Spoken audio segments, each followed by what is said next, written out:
Shabbat dernier, nous avons lu les 7 plaies que Dieu a si généreusement offertes aux Égyptiens. Parachat de cette semaine, bon, on a les 3 derniers.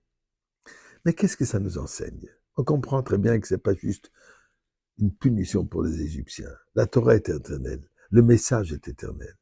Ce message que Dieu a donné au peuple juif avant la sortie d'Égypte, à travers ces 10 plaies, qu'est-ce que ça nous enseigne aujourd'hui? Bien, on en parlera brièvement après qu'on aurait dit merci à Kadosh Baruch Hu pour tous les miracles à travers le chapitre 100 de Tehillim. Mizmor le soy d'Ori l'Adonai kol haaretz. Ibdo s'adonne b'simcha boy le fana b'yonana do kadenu elim ou asana b'lo nachna moy. Tsoy maris boy shor b'soy de chatzroy so b'si le hoy de le bach shmoy. Ki toy v'adonai le lom chazdo b'yadoy v'oder emun soy. Donnons un peu de tzedaka avec notre prière pour le bien-être de l'âme Israël, du monde entier. La venue de Mashiach. Now. Dieu transforme l'eau en sang. L'eau qui représente la source de vie. On ne peut pas vivre sans eau. Le Nil en Égypte était la source d'eau en Égypte. Dieu l'a transformé en sang, qui représente le manque de vie. Si l'eau n'est pas utilisée comme il se doit, alors au lieu que ça donne une vie, ça fait l'inverse.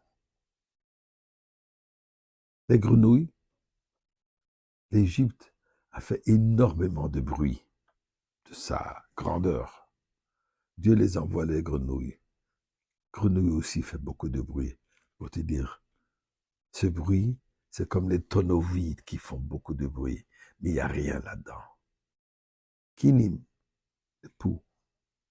L'orgueil de l'Égypte était extraordinaire. Une arrogance de leur puissance.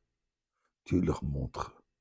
Tout cela peut s'effondrer par une petite existence qu'on ne peut presque pas voir.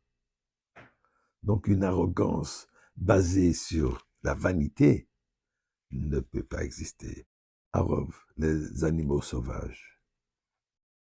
Médrage de nous dire qu'il y avait un mélange de tous les animaux, pour nous dire que dès qu'on perd les limites, il n'y a plus d'ordre, il n'y a plus de structure, de valeurs de base, des valeurs justes, tout confond. C'est la destruction totale. Shrin, m'excuse. Or, Dever, la peste. L'Égypte se sentait bien par leur succès financier. Investissement dans les animaux. La peste. En un clin d'œil, en un tournement, il n'y a plus rien qui est là. Message important pour nous. Où est-ce qu'on met notre confiance? Shrin, la furoncle. L'immoralité intérieure, finalement, va faire surface sur la peau extérieure. On ne peut pas cacher. Tout se dévoile, finalement. Borod, la grêle. C'était une grêle particulière, où le feu et la glace étaient réunis. Normalement, elles sont contradictoires, elles sont autodétruisantes, elles se détruisent l'un à l'autre. Mais quand c'est pour le service d'Akadosh Baruch Hu, même les choses qui sont différentes s'unifient, puisque la Torah nous unifie, la divinité nous unifie. Arbel et Sauterelle. Après tous ces plaies, il restait encore un certain excès en Égypte. Ils avaient toujours encore. Ils survivaient toujours. Dieu enlevé, non, il n'y a rien qui vous reste. Donc sur soi-même, on ne peut rien baser. Même si on pense qu'on a une richesse extraordinaire, une abondance. Non, tout cela part.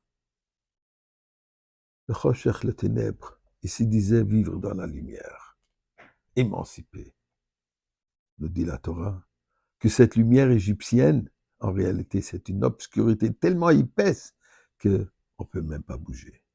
Et finalement, Makat Bechorot, la force de soi. Le premier-né représente la puissance de Dieu.